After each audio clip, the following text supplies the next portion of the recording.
আল-আকসায় synagogue তৈরির আহ্বান Israeli মন্ত্রীর, ধর্মযুদ্ধ শুরুর হুমকি ফিলিস্তিনের।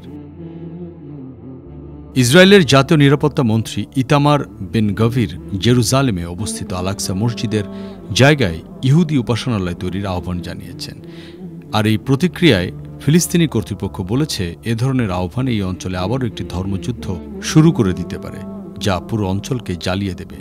2024 সালের 26 আগস্ট ইসরায়েলি জাতীয় নিরাপত্তা মন্ত্রী ইতামার বেন গভিরের কাছে জানতে চাওয়া হয়, তিনি কি আল-আকসা মসজিদ কমপ্লেক্সের পশ্চিম দেয়ালের কাছে একটি সিনাগগ তৈরির পক্ষে কিনা। এ সময় তিনি হ্যাঁ সূচক জবাব দেন। তার এই মন্তব্য ফিলিস্তিন তো বটেই, ইসরায়েলি মন্ত্রিসভায়ও ক্ষোভের জন্ম দিয়েছে। ফিলিস্তিনি কর্তৃপক্ষের মুখপাত্র নাবিল আবু রুনেদেহ সরকারি বার্তা সংস্থায় ওয়াফায় প্রকাশিত এক বিবৃতিতে বলেছেন, ফিলিস্তিনি জনগণ আল-আকসা মসজিদের কোনো ক্ষতি মেনে নেবে না। এটি একটি বিপদসীমা যা কোনোভাবেই অতিক্রম করা যাবে না।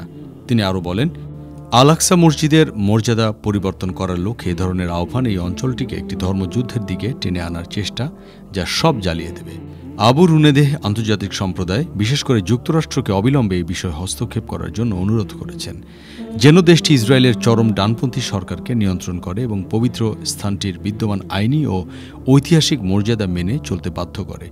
এদিকে ফিলিস্তিনের পররাষ্ট্র মন্ত্রণালয় গুরুত্বপূর্ণ এই অবস্থানে উপাসনালয় নির্মাণে বেন গভিরের আহ্বানের গুরুতর পরিণতি সম্পর্কে সতর্ক করেছে।